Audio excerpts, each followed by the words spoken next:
Mass hallucination is a type of mass psychogenic illness where a group of people all hallucinate or imagine one collective thing or experience.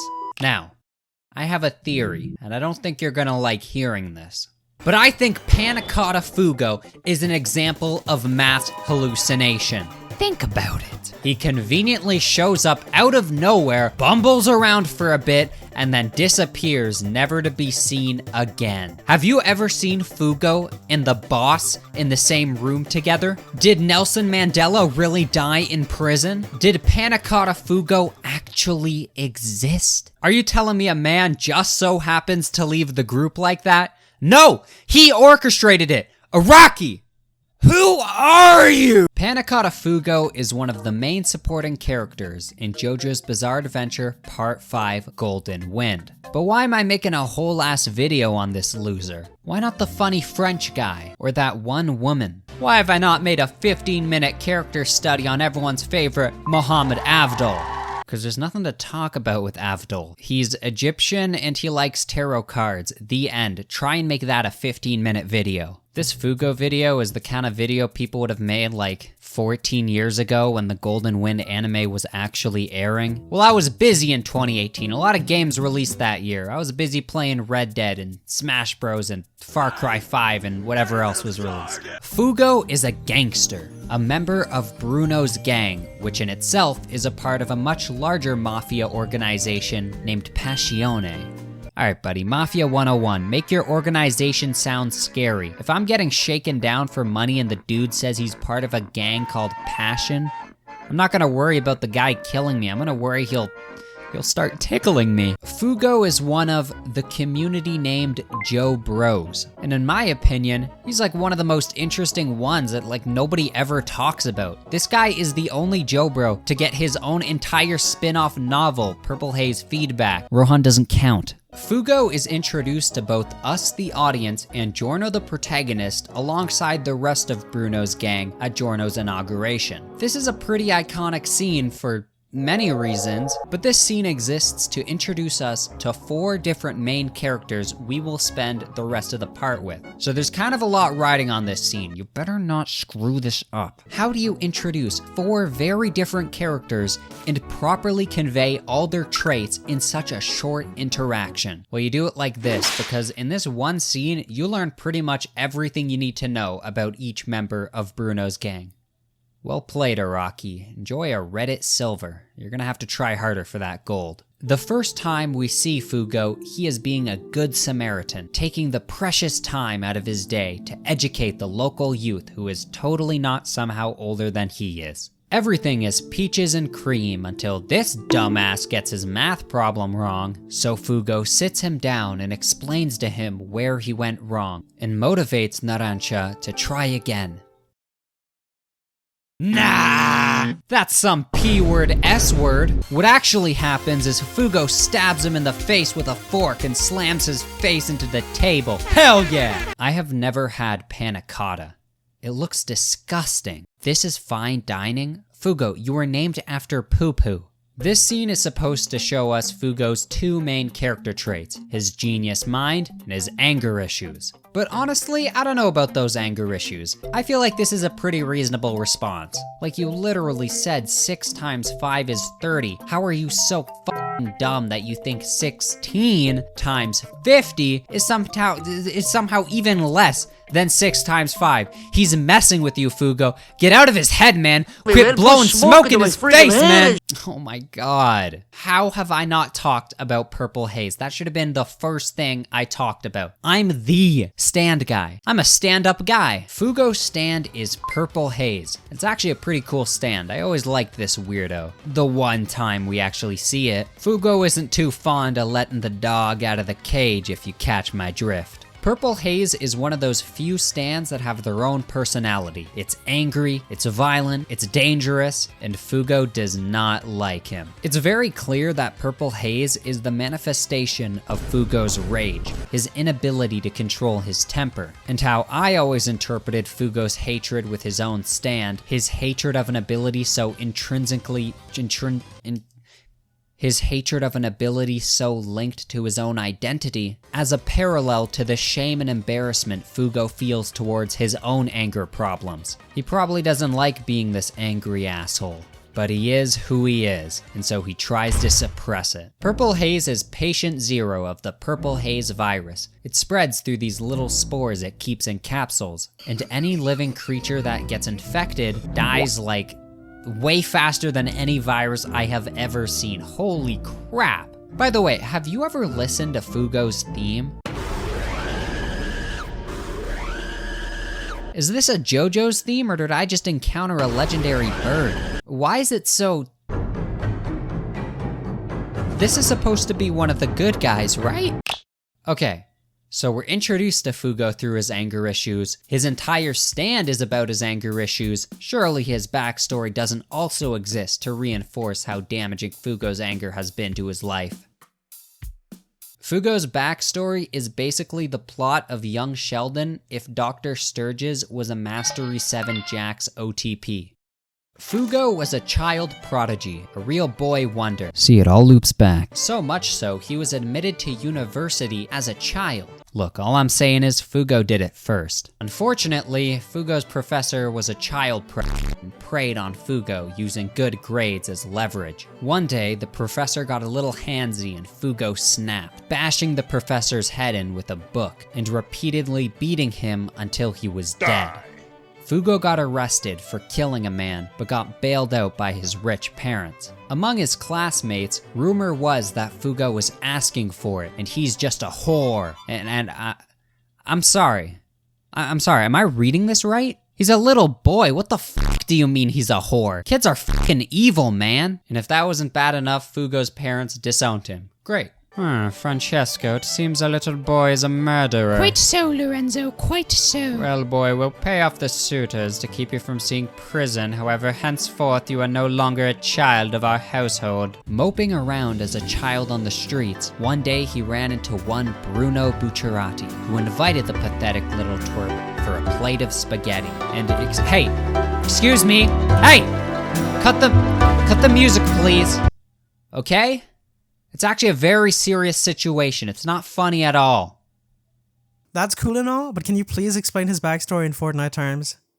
Alright, so Fugo was a child prodigy at Fortnite, and so we got called up by Ninja. I'm calling you up. But then it turns out his new Fortnite coach was a Mastery 7 Jax main, so Fugo got really mad and double pumped his Fortnite coach. But his parents were like, we can't have our child embarrassing us by double pumping on Connor Eats Pants Fortnite Friday. Go play Battlefield 5's shitty Battle Royale mode. And then Bruno Bucciarati joined his lobby and was like, hey kid, come play Apex Legends. What's interesting about Fugo's backstory is that David Productions made this entire scene out of one panel of dialogue. This is Fugo's backstory in the manga. This is all Fugo fans had to work with for like 20 years. A lot of people get all uppity when anime adaptations diverge from the source material, but in my opinion, this is how you make a good adaptation. You take what was in the manga and elevate it. Despite Fugo's anime backstory being more or less a greatly expanded version of his backstory in the manga, there is one key difference. And that's the fact that in the manga, Fugo is the villain, whereas in the anime, he's the victim. It's an interesting difference because it changes the context of Fugo's anger issues. In the manga, Fugo's life was ruined because he let his anger overwhelm him, whereas in the anime, his life was ruined because he was unlucky enough to have a sex offender as a teacher. Halfway through the part, after many adventures with Fugo, and totally not just that one fight, Giorno and the rest of the goons squad. Okay, I meant goons as in like mafia goons. Halfway through the part, Giorno and co reach a crossroads. Up until now, they've been working for the boss. But it turns out their mafia boss, drug kingpin ice sculptor, is not necessarily the great guy they all thought he was, and so they make the hard decision to defect. Now let me put you in my shoes. You are now high school Chewy Dog. watching Golden Wind every Friday. You have not read the manga, and you've stayed pretty clear from any spoilers. And so this was pretty freaking mind-blowing. One by one, I watched each member of the gang decide to defy the boss and instead swear loyalty to Bruno. Everyone except Fugo.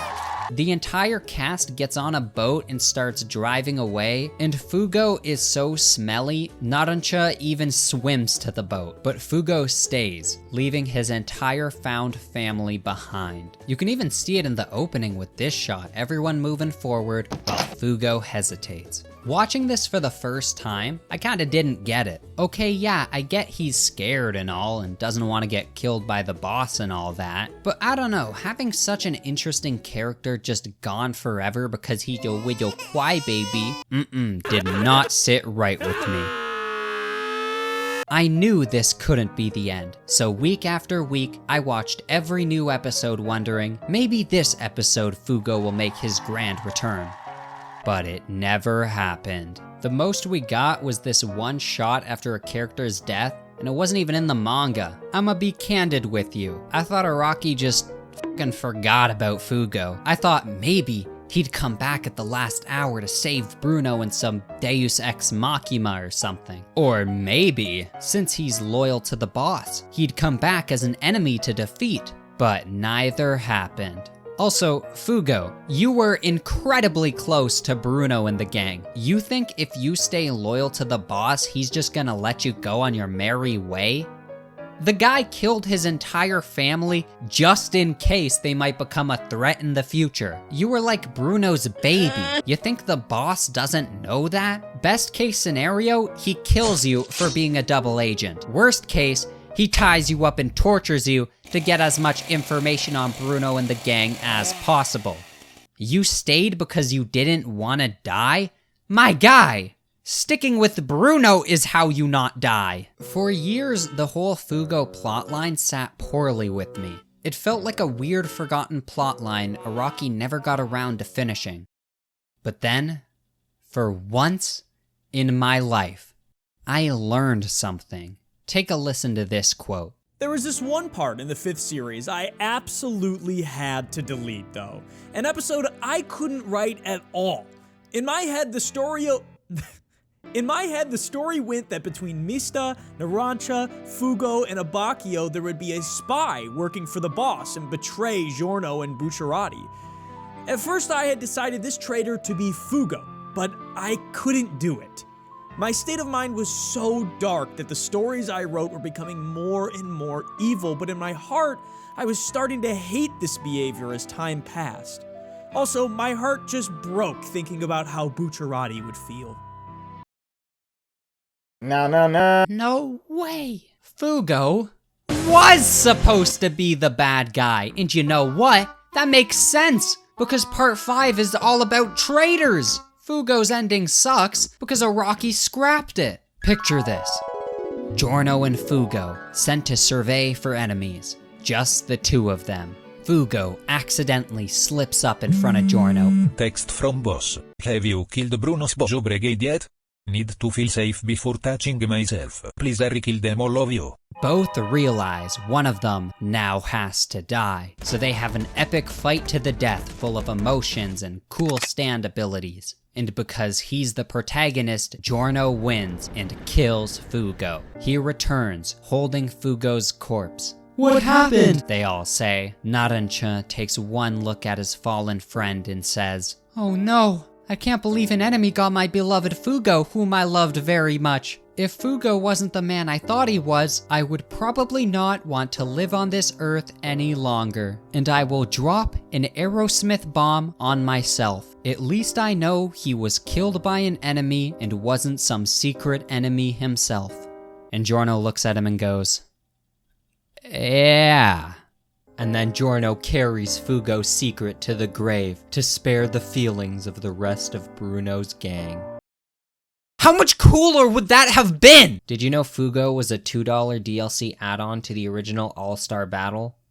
For 2 smackers, you get more action out of Fugo than the actual series. What I find interesting is despite basically being abandoned in Golden Wind, Fugo went on to star in his very own story. Purple Haze feedback, which has still not gotten an English release. Oh, but we got Italian! On one hand, alright, that's fitting. But on the other hand, Le Bizarre Adventure di JoJo. What is this goofy ass language? This is how I'd spell JoJo's title if I was 5. I have not read Purple Haze feedback, so unfortunately, I can't give my comments on it. I will say that of all the spin-off JoJo books, this is the one that interests me the most. I mean, have you seen the images from George Joestar? That book looks bananas! Not in a good way. If I ever do bite the bullet and read Purple Haze feedback, I'll probably make a review on it. His name is Pannacotta Fugo, branded as a traitor, shamed for his shamelessness. Where will his fate take him? Only he can determine his own path. I got this quote from the wiki. From what I've gathered about the book, it seems to be about Fugo needing to prove his loyalty to Passion after, Giorno gives Fugo the task to kill Passion's old narcotics team, which are now a group of traitors. Does he do it? I don't know, I haven't read it. In conclusion, what makes Fugo so interesting is not necessarily his history inside the series, but everything surrounding him outside of it. Did Araki genuinely forget about Fugo? No, I kinda doubt that. But he 100% got screwed over big time.